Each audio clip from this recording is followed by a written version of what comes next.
अस्सलामु अलैकुम अज़ीज़ तुलबा, उम्मीद करता हूँ आप खैरियत से होंगे। आज हम करेंगे 10वीं क्लास रियाज़ी के पहले चैप्टर की मशक 1.3 का सवाल नंबर 4। सवाल नंबर 4 हमारे पास है, उसने हमें एक कॉम्प्लेक्स नंबर दिया है और कहता है आप इस कॉम्प्लेक्स नंबर के लिए वेरीफाई करें ये वाली प्रॉपर्टी, यानी z की मॉडुलस वैल्यू बराबर होगी z के नेगेटिव की मॉडुलस वैल्यू के बराबर होगी z का अगर हम 2 बार कॉन्जुगेट ले लें उसके मॉडुलस वैल्यू के, और फिर z कॉन्जुगेट के नेगेटिव के मॉडुलस वैल्यू के। तो ये चारों कहते हैं आपस में बराबर होंगे। तो आइए अब हम इस क्वेश्चन को करते हैं। तो देखो यहाँ पर ये सवाल नंबर 4 हमने ले लिया है। तो पहले तो जो चीज़ें चाहिए वो हम निकाल लेते हैं। ठीक है, अब z मेरे पास है, यहाँ पर देखें z मेरे पास है जी 4 माइनस 3 एओटा। ठीक है, माइनस z मेरे पास क्या होगा, माइनस लगा देते हैं इसके साथ। तो जब माइनस लगाएंगे तो ये साइन चेंज हो जाएंगे, माइनस 4 जमा 3 एओटा आ जाएगा। ये भी मिल गया। अब z का डबल कॉन्जुगेट तो ले लेते हैं। पहले तो z का कॉन्जुगेट लेते हैं। जब इसका कॉन्जुगेट लेंगे तो 4 माइनस 3 एओटा इसके ऊपर बार लगा दो, तो z कॉन्जुगेट आपके पास आ जाएगा 4 जमा 3 एओटा। ऐसे ही करते हैं हम, एओटा का साइन चेंज कर देते हैं। अब अगेन इसका कॉन्जुगेट लेना है इसी का, तो z का कॉन्जुगेट और अगेन उसका कॉन्जुगेट बराबर 4 जमा 3 एओटा इसका कॉन्जुगेट। ठीक है, तो यहाँ पर z का कॉन्जुगेट अगेन उसका कॉन्जुगेट, तो ये बराबर आ जाएगा 4। अब इसको जब हल करेंगे तो माइनस 3 एओटा आ जाएगा। ठीक हो गया जी, तो ये चीज़ भी मिल गई। और अब एक और चीज़ हमें चाहिए, माइनस जेड का कॉन्जुगेट। तो जेड का कॉन्जुगेट तो हमारे पास है 4 जमा 3 एओटा। तो माइनस जेड का कॉन्जुगेट कैसे आएगा, ये जेड का कॉन्जुगेट है, तो माइनस जेड का कॉन्जुगेट क्या होगा, इसके साथ माइनस लगा देंगे इनके साथ, तो ये आ जाएगा माइनस 4 माइनस 3 एओटा। ठीक है, तो ये आ गया। अब ये चीज़ें हमारे पास आ चुकी हैं।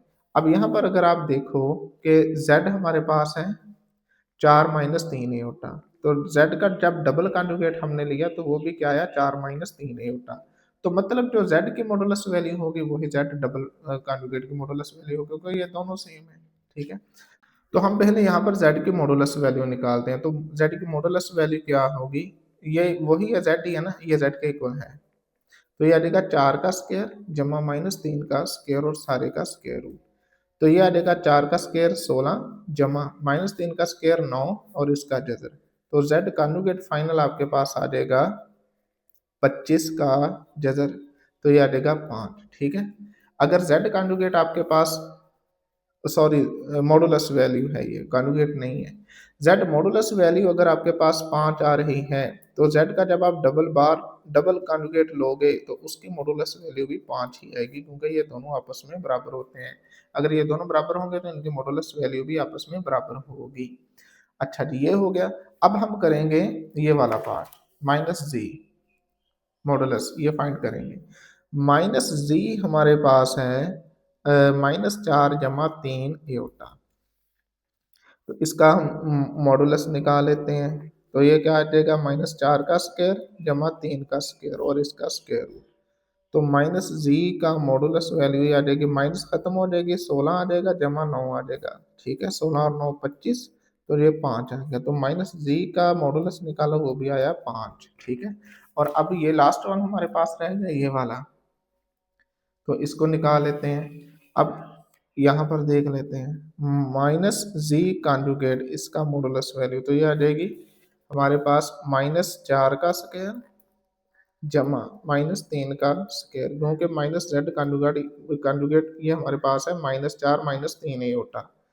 ठीक है, तो इसका स्क्वायर, तो नेगेटिव साइन वैसे ही खत्म हो जाएगा, पावर इवन नंबर है, यहाँ पर भी यही केस है। तो ये 25 आ गया, 25 का जदर 5 आ गया, तो माइनस जेड कॉन्जुगेट इसका मॉडुलस ये भी आपके पास 5 आ गया। ठीक है, तो ये भी 5 आया, और माइनस जेड का मॉडुलस ये भी 5 आया।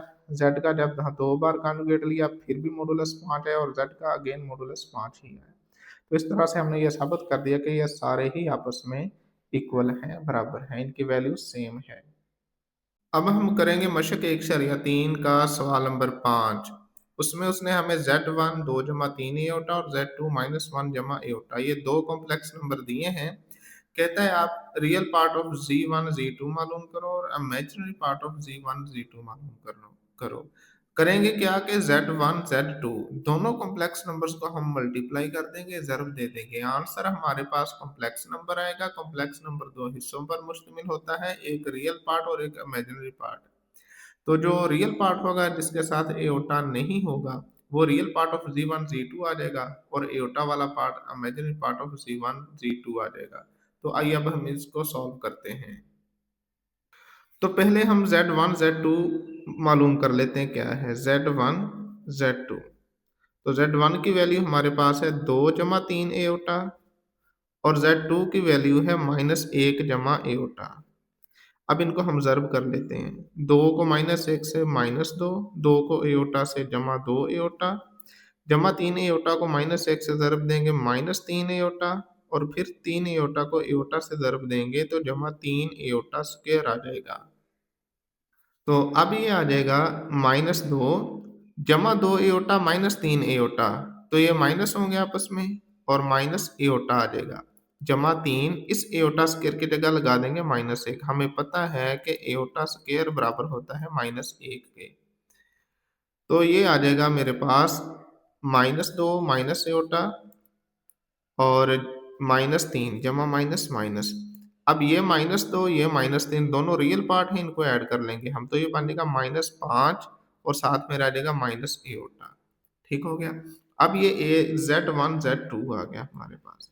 अब यहाँ आप लिखोगे real part of Z1 Z2, ये बराबर है ये रियल पार्ट है जिसके साथ एओटा नहीं है। ठीक है। और इमेजिनरी पार्ट Z1 Z2 का आपके पास आ जाएगा -1, क्योंकि एओटा का यहाँ पर कोफिशिएंट कितना है -1, तो Z1 Z2 का इमेजिनरी पार्ट -1 आ जाएगा। तो यही है हमारा आंसर।